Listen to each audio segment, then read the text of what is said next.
Is the Trump administration crumbling, or is this just short-term pain for a long-term gain? I'll give you the info. You make the choice. This is Megan again. Here's some news you want to know.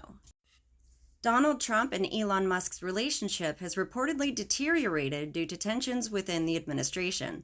Musk, appointed to lead the Department of Government Efficiency, faced criticism for controversial statements and public missteps, including a failed endorsement in a Washington Supreme Court election. Insiders suggest frustration with Musk's unpredictability, and there are rumors he may step back from his role. Russell Brand has been formally charged with sexual crimes in the UK. Critics of Brand state that the allegations made by 4 women in 2023 were the catalyst for him moving towards the Conservative Party and showing public support for Donald Trump. The investigation prior to these charges began in September of that same year, and the reported incidents occurred between 1999 and 2005 in London. The Trump administration admitted to an administrative error that led to Kilmar Abrego Garcia, a legal U.S. resident, being deported to a notorious prison in El Salvador. Garcia, who has no criminal record and fled gang violence in 2011, is now detained in harsh conditions. The administration claims he is affiliated with MS-13, but his attorney denies this, stating there's no evidence. A lawsuit has been filed to bring Garcia back to the U.S., but the government argues it lacks jurisdiction to seek his return. A hearing is scheduled to address this case.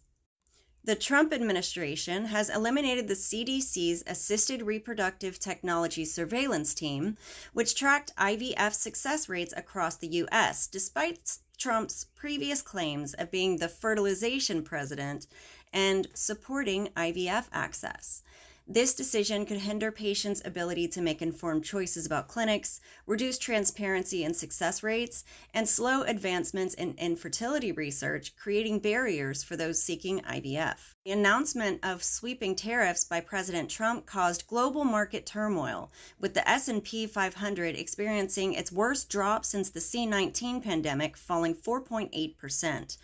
The Dow and NASDAQ also tumbled significantly alongside declines in crude oil, big tech stocks, and the U.S. dollar.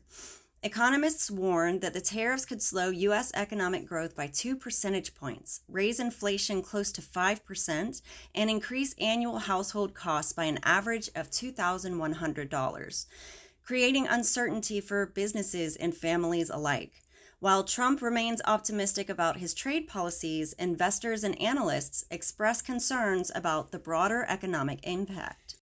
And lastly, a federal judge ruled that the Trump administration violated a court order by halting the disbursement of hundreds of millions of dollars in FEMA grants.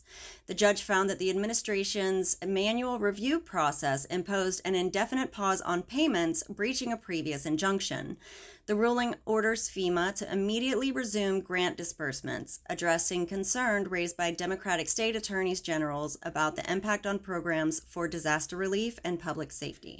That's all I have for you today. Make sure to press all of the buttons over here at the side. Follow me for more information on any news stories that might be important to you. I'm Megan again, and this has been News You Want to Know.